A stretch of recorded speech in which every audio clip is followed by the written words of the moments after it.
Spain is coming to this year's Eurovision Song Contest with a performance that's going to be impossible to miss. The third edition of Benidorm Fest was won by Nebulossa with a song that seeks to reclaim a word that's been used against women who are seen as provocative and independent.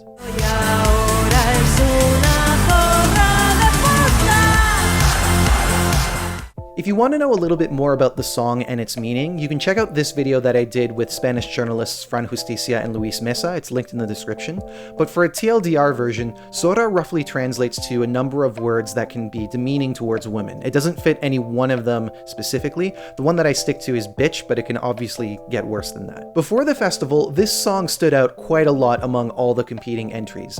The music video very quickly broke the 1 million views mark on YouTube, and it rose to the #1 spot on the Spain Viral 50 charts on Spotify. And so there was momentum behind this entry to expect a good result, but it wasn't really seen as a likely winner because it was competing against a bunch of artists that had tons of TV experience and who also had songs that were generating buzz. And when it came to the actual festival, it ended up being one surprise after the next. It won the jury vote in its semi-final and then won the entire semi-final overall, and then in the final it ended up tying the jury vote with the odds favorite to win, San Pedro, and then coming first in the televote. This was a really beautiful moment if you ask me, because often these events are so focused on young, fresh-faced talent, which isn't a bad thing by any means, but it often creates this environment where if anyone shows up to a competition like this that doesn't fit that mold, they can be completely disregarded. And you have to think about how many people don't even make it this far into the competition because of that, because they're being judged on their age rather than their talents and the quality of the music that they're bringing. Benidorm Fest has faced a lot of criticism this year with respect to some of the voting results and a number of technical failures of the production,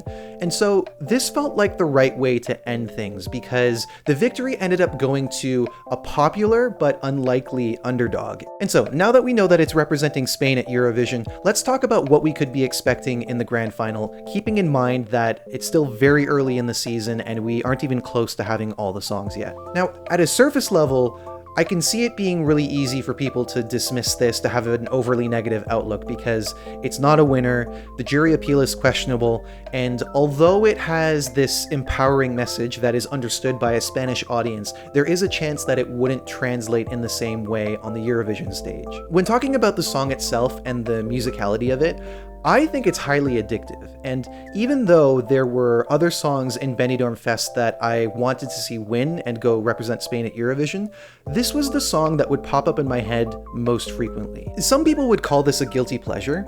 Honestly, for me, it's just a pleasure, and that's coming from someone who usually doesn't buy into these Eurovision diva acts, the girl bops, the empowerment anthems. The fact that there's an element of that in this is just a bonus. Otherwise, I just think of it as a song with character. Now, with respect to the visuals, what we have here already is eye-catching and entertaining, but I think that this idea can definitely be built upon in order for this to have the best possible result, and there's one subtle fix that I think is crucial to that. So the dancers are obviously doing a lot of the heavy lifting when it comes to the visual development of the song.